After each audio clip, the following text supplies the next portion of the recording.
The moment you explain yourself, you kneel.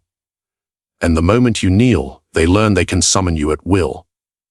This is how kings become pawns, and how power quietly slips from your hand to theirs. In the theater of human affairs, weakness rarely announces itself with trembling hands or bowed heads. More often, it arrives cloaked in justification, in the desperate need to be understood. But explanations are not merely words, they are admissions. Each one betrays your need for validation, your fear of judgment, your willingness to let another weigh your worth. The powerful do not plead their case before the court of public opinion, they let their silence be the verdict. Today, I will show you why every word you spill in self-defense is a dagger in your own back, and how to stand in the shadows, untouchable, while others scramble to guess your mind. You imagine that explaining yourself clears the air, that it makes you look reasonable, but reason is a luxury of those who already hold the throne. In truth, every time you explain, you shift the balance. You hand the gavel to the other person. You make them the judge. And you place yourself in the role of the accused. Do you see the danger? In the courtroom of life, the moment you defend yourself, you have already admitted that the other person's opinion has weight over you. Look to history. A ruler accused of weakness who rushes to proclaim, "I am not weak," has already lost the perception war. Consider Louis XVI of France. During the Revolution, when confronted by the Assembly, he explained, justified, pleaded his loyalty to the nation. And in doing so, he confirmed that his position depended on their acceptance. It didn't matter that his words were sincere. They were spoken from a lower position, and so they carried no authority. A king who explains is no longer a king. He is a petitioner. Even in smaller affairs, the law holds.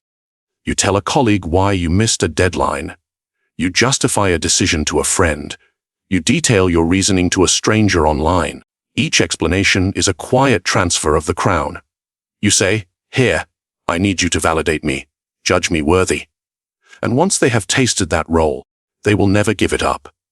They will summon you again and again, knowing you will appear to defend yourself. Think about the psychology at play. Humans rarely seek explanations to understand. They seek them to control. When someone demands your reasons, they are testing your willingness to bend. And if you give them those reasons, you confirm that they can set the terms of the conversation. They are now the interrogator. You are the suspect. From that moment, the dynamic is fixed. A general on the battlefield does not gather his men and explain why he chooses one maneuver over another. He commands. His decision is final, not because it is flawless, but because questioning it openly would fracture unity and expose weakness.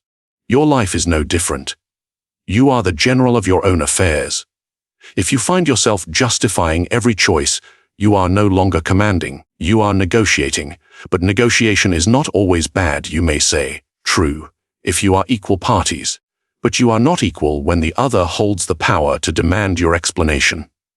A negotiation in that case is not negotiation at all. It is a trial, and trials have verdicts. Verdicts you do not control. Consider the predator in nature. Does the lion explain to the gazelle why it hunts? Does the serpent justify its bite? Power speaks through action, not apology. Your explanations, no matter how logical, are an admission that you believe you can be persuaded to act otherwise. And that is all your opponent needs to know.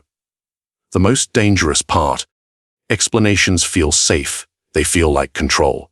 You believe that by speaking, you guide the narrative. But the truth is the opposite. Every word you add becomes another piece of ammunition for the other side to use against you. They will twist your reasons, doubt your logic, pick apart your story. You hand them the weapon, and they thank you for it by striking you with it. There is a reason seasoned politicians avoid direct answers. They pivot, they redirect. They wrap their message in something broader, something untouchable. Not because they have no answer, but because they understand that the moment they enter the defendant's chair, they lose the trial before it begins. You might ask, what if they insist? What if silence makes me look guilty? Guilt is a perception you cannot erase through pleading. If they are determined to see you as guilty, your defense will only confirm it. Better to let them wrestle with uncertainty than to feed them certainty they can weaponize. Power lies in refusing the frame of the question itself. When they demand why, you answer with "because I chose so." When they press for details, you give them none. This is not arrogance. It is preservation. It keeps the crown on your head and the gavel in your hand. Remember this: those who explain themselves are seeking permission. Those who do not are declaring sovereignty. So next time you feel the urge to justify, pause. Hear the unspoken transaction about to take place. Ask yourself, am I the ruler in this moment or the accused? And then say nothing. Let them wonder. Let them invent their own reasons. For in that fog of speculation, you hold the higher ground. But silence is not enough on its own. It must be shaped. And in the next segment, I will show you how mystery, deliberately crafted, can make you appear stronger than you truly are, even to your enemies. Have you noticed how people fear what they cannot see? Not the obvious threat, but the unknown. It lingers in the mind, shapes perception, and bends behavior before a single word is spoken. Mystery is a weapon, and those who wield it rarely have to lift a finger. Consider the great rulers of the past. Queen Elizabeth I of England, the Virgin Queen, was a master of calculated ambiguity. She rarely disclosed her plans. She allowed envoys, ministers, and spies to speculate endlessly on her intentions. By never explaining herself, she became larger than life, unpredictable, untouchable, almost divine in the eyes of her court and her enemies alike. Would they have respected her as much if she had revealed every strategy, every hesitation, every personal feeling? Of course not. Transparency is the refuge of the powerless. Mystery, on the other hand, forces others to imagine your strength, often inflating it far beyond reality. And think of the men who underestimated her. King Philip II of Spain believed he could manipulate her by pressing for treaties and explanations. Yet the more he demanded, the more she revealed nothing, only grace and inscrutability. His frustration grew, and his plans faltered, because he had assigned her the role of puzzle no one could solve. By withholding explanation, she controlled the battlefield of perception itself. This is not limited to monarchs or generals. In your life, every time you reveal your reasoning in full, you risk deflating your perceived competence. You show the gears turning behind the machine, and suddenly, the illusion of mastery crumbles.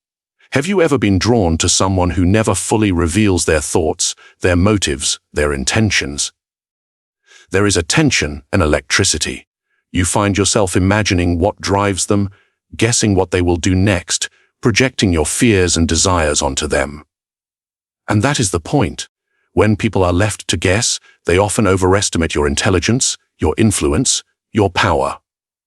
Psychology explains this with chilling clarity. Uncertainty triggers our brain's threat response mechanisms. We want to reduce the unknown. We want to categorize, predict, and control. And when we cannot, we elevate the source of uncertainty to a position of dominance. Even if that source is ordinary, even if it is flawed, a shadow in the corner is far more intimidating than a known quantity. A fleeting glance, a vague statement, a withheld reason. These are your instruments of influence. Each omission strengthens your position without a single blow. Look at the masters of strategy, those who moved empires without exposing their plans. Sun Tzu teaches that all warfare is deception. Reveal too much, and you invite attack. Reveal nothing, and the enemy must guess, often imagining threats greater than reality. By the time they act, the advantage has already shifted. In personal affairs, the same principle applies. Do you think the co-worker who always answers vaguely is powerless? Do you think the friend who shares only fragments is weak? No. They are gathering respect. They are controlling the narrative while others stumble over certainty. You may feel a temptation to clarify, to explain, to be understood. But pause. Every word you offer is an arrow fired from your own hand. Every explanation is a map to your inner workings. Mystery does not mean deception. It means selective revelation. It means showing enough to appear present, but withholding enough to remain untouchable. It is not lies, It is calculated restraint. Even in history's darkest intrigues, mystery was a shield. Consider the Medici in Florence. Their enemies plotted, whispered, and observed, but the Medici rarely revealed their true intentions. Their unpredictability created fear. Fear created obedience. Obedience created power. Ask yourself, when was the last time someone truly admired you for laying bare your mind in full? Or did they only respect you when they had to guess, when your motives remained just out of reach? The answer matters. Mystery commands respect because it positions you above the fray. It ensures that others are always chasing shadows while you move freely, unchallenged, and invisible when necessary. And now, consider this: if mystery alone can elevate perception, what might happen when it is combined with strategic silence, timing, and decisive action? That, my friend, is where true power resides. In the next segment, we will uncover how your silence and selective revelation can be molded to make you appear stronger than you even are. A force that shapes the minds of others without ever speaking a lie. Have you ever noticed how the more you justify yourself, the less you are respected? The mind of man is a curious instrument, not built for understanding, but for judgment. When you explain, you assume they seek clarity. They do not. They seek flaws. They search for cracks in your reasoning, waiting to exploit them. Look to history. Napoleon Bonaparte, the master of war and strategy, rarely explained his decisions to his generals. He did not justify the orders he gave. He delivered them. Those who questioned him found themselves sidelined or discarded. And yet, those who obeyed without asking, they became instruments of his victories. Why? Because explanation invites scrutiny. It invites evaluation, and evaluation breeds doubt, even in those who would otherwise be loyal. Think about your daily life. You give reasons for your choices at work, at home, even to strangers online. You believe you are communicating clearly. But notice the subtle shift: the listener no longer sees you as decisive. They see you as accountable to them. They see an opportunity to judge, to criticize, to diminish. Every explanation is a confession of vulnerability. Every justification says, "I care what you think. I need your approval." And in that moment, you have lost authority. The psychology behind this is unyielding. Humans do not respect those who are constantly measured. We respect those who act with certainty, even if we do not understand them. When we are fed explanations, our minds do not feel enlightened. They feel empowered to dissect, to argue. To find fault, you become a target, not a teacher. Consider Julius Caesar and the Senate of Rome. He did not justify crossing the Rubicon. He acted. By refusing to explain, he forced the Senate to react, to interpret, to fear. His silence and decisiveness bred respect, even terror. Had he spent weeks detailing his reasons, his detractors would have found enough to challenge him, to slow his march, to question his loyalty to Rome itself. Even in relationships, the rule holds. The more you explain, the more you expose patterns, habits, and weaknesses. Those who listen are rarely satisfied with your reasoning. Instead, they collect fragments to construct judgment, to form contempt, to assert superiority. Have you ever noticed that people often seem angrier after hearing your excuses? Not because your actions were wrong, but because you dared to offer justification. You placed yourself in their hands. And most humans, when given the opportunity, wield power by belittling those who ask for understanding. The master manipulates this dynamic. He knows that silence or brevity is armor. He allows others to draw conclusions, to assume motives, to overestimate or misinterpret. In doing so, he remains untouchable. Even a single word can unravel influence. One explanation, one reason, one plea can shift perception from awe to irritation, from curiosity to contempt. Do not underestimate this. Words are not neutral. They are weapons. And in the wrong hands, they are turned against you. Look at the cunning of Elizabethan spies, the double agents of intrigue. They never explained their motives. They allowed others to guess, to fret, to distrust. And in that uncertainty, they commanded attention, fear, and respect simultaneously. Every attempt to probe them only strengthened their position, while those seeking clarity revealed their own weaknesses. Ask yourself, When was the last time your explanation changed anyone's mind? Was it truly understanding that followed, or did it provoke judgment, dismissal? The evidence is clear. Explanation rarely enlightens. It exposes, it diminishes, it invites contempt. To master perception, you must embrace this truth. Act decisively. Reveal only what strengthens your position. Refuse the demand for clarity when it serves others more than you. Those who insist on understanding are not seeking knowledge. They are probing for vulnerability. Your compliance hands them the ammunition they desire. And here is the final reflection before we move to the next revelation. Authority is not granted through explanation. It is seized, reinforced, and maintained through action, discretion, and the careful withholding of reason. Every word you spare in justification is another thread holding the crown in place. And now, as we proceed, we will explore how strategic silence and calculated ambiguity can make your presence not only respected but feared, even by those closest to you. Have you ever spoken too much, only to realize your words have betrayed you? Every explanation, every justification, every idle comment is a thread, and threads unravel faster than steel chains in the hands of the clever. Silence, in contrast, is a fortress. It conceals, protects, and intimidates without effort.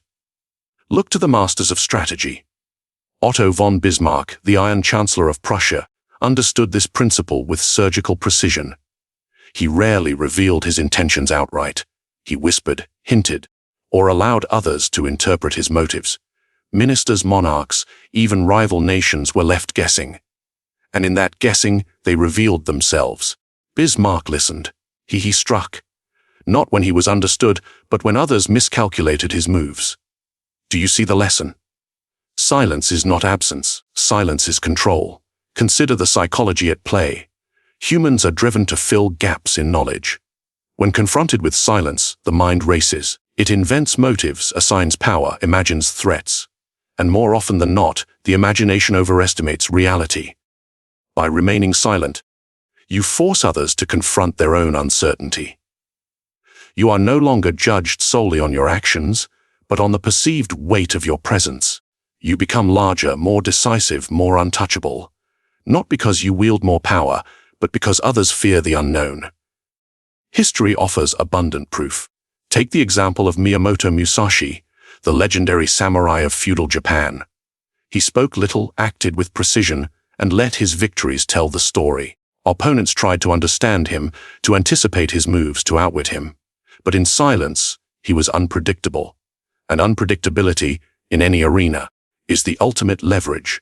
Even in modern affairs, the principle holds.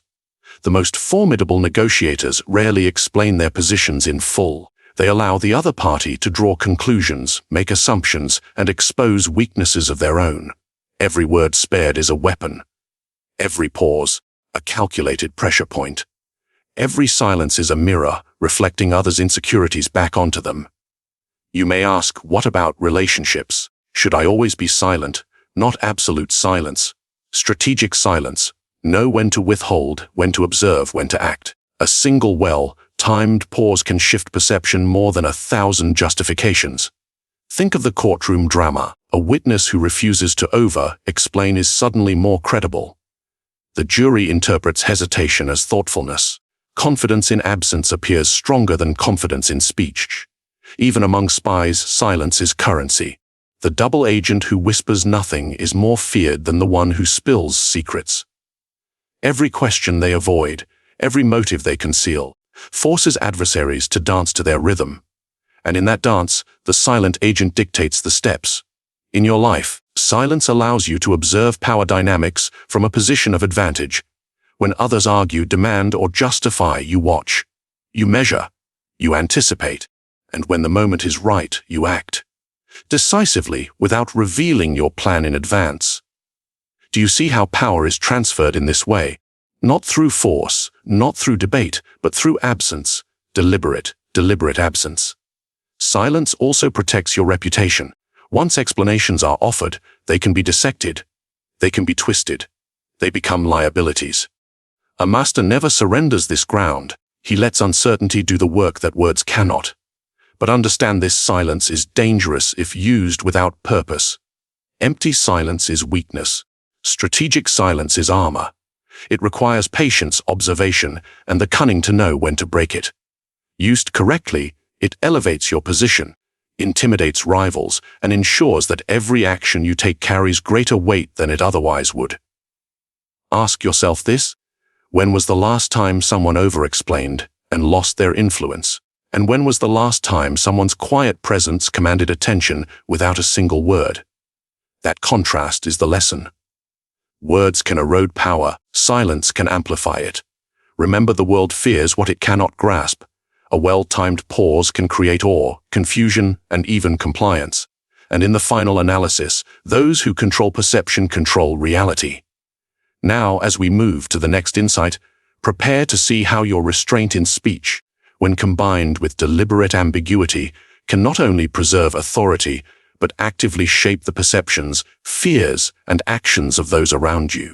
Have you ever felt the itch to justify yourself, to make another see your truth? To explain, elaborate, convince? This urge, subtle as it may seem, is a leash, and you wear it willingly. The need to be understood is not virtue. It is vulnerability. It is a silent surrender of power. Consider the rulers and strategists of history. Catherine de' Medici, Queen of France, was never eager to justify her schemes. She understood that explanation binds you to the judgment of others. Those who seek to be understood are already halfway enslaved by opinion. Catherine manipulated courts, alliances, and even her own children, all while revealing just enough to appear present, but never enough to be controlled. Ask yourself, do you act to assert or to be validated? There is a profound difference. The one who acts to assert places the world in a reactive position. The one who acts to be understood invites judgment, critique, and interference. Psychology unmasks this trap clearly. Humans have an insatiable hunger to categorize and rationalize. When you offer explanation, you feed that hunger. You place your inner world under a microscope. And those observing rarely focus on fairness, they hunt for flaws. Do you recall moments when your reasoning was dissected, twisted, or mocked despite your best intentions? That is the consequence of the desire to be understood. It is the bait that others bite eagerly. Even among the cunning, the wise understand the danger. Machiavelli himself noted that the appearance of virtue matters more than virtue itself. Why? Because virtue explained invites scrutiny. The more you illuminate your motives, the more exposure you grant. And exposure is a tool others will wield without hesitation. In personal affairs, the trap is just as deadly. When you feel compelled to explain a choice to a partner, a friend, or a subordinate, you are transferring authority. The other party now has a script for your behavior, a framework to predict and manipulate you.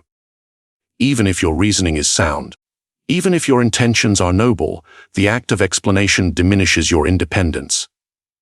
History repeats this lesson with precision. Julius Caesar did not explain why he crossed the Rubicon, he acted. He did not seek the Senate's understanding, he claimed power through decisive action. Had he justified himself, the perception of weakness would have followed. The powerful are never in the courtroom of opinion.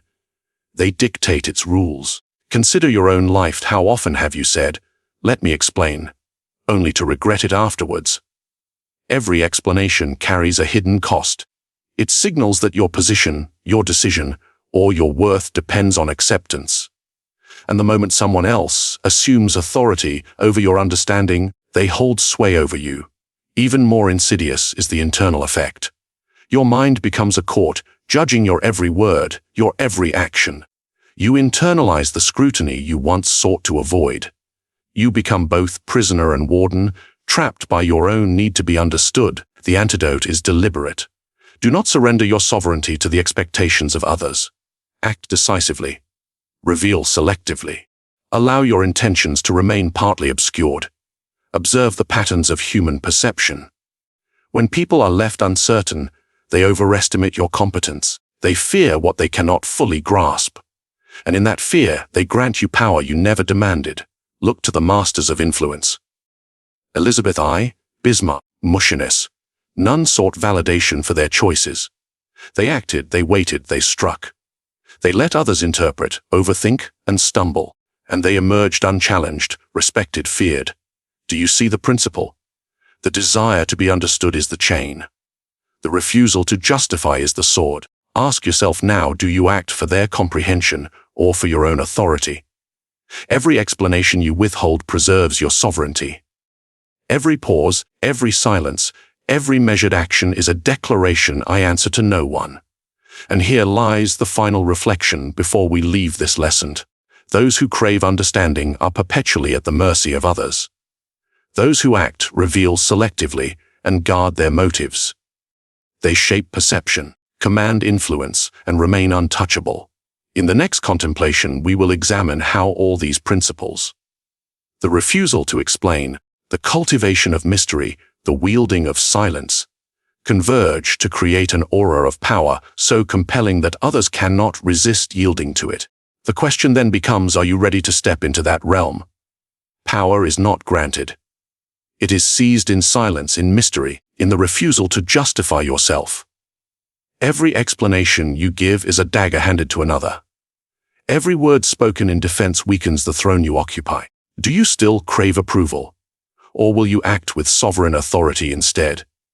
The world bows not to honesty, but to perception. Those who control what others can see, hear, and guess control the mind itself. They move unseen, striking with precision while others scramble in confusion. This is the art of influence.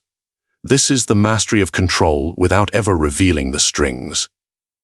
Ask yourself, do you yield your power to understanding, or do you hold it in deliberate, calculated restraint? Now, wield this knowledge. Comment your thoughts below. Let us see how you will apply the shadows of strategy. Subscribe and step deeper into the world of Machiavellian insight, where control is an art, not a gift.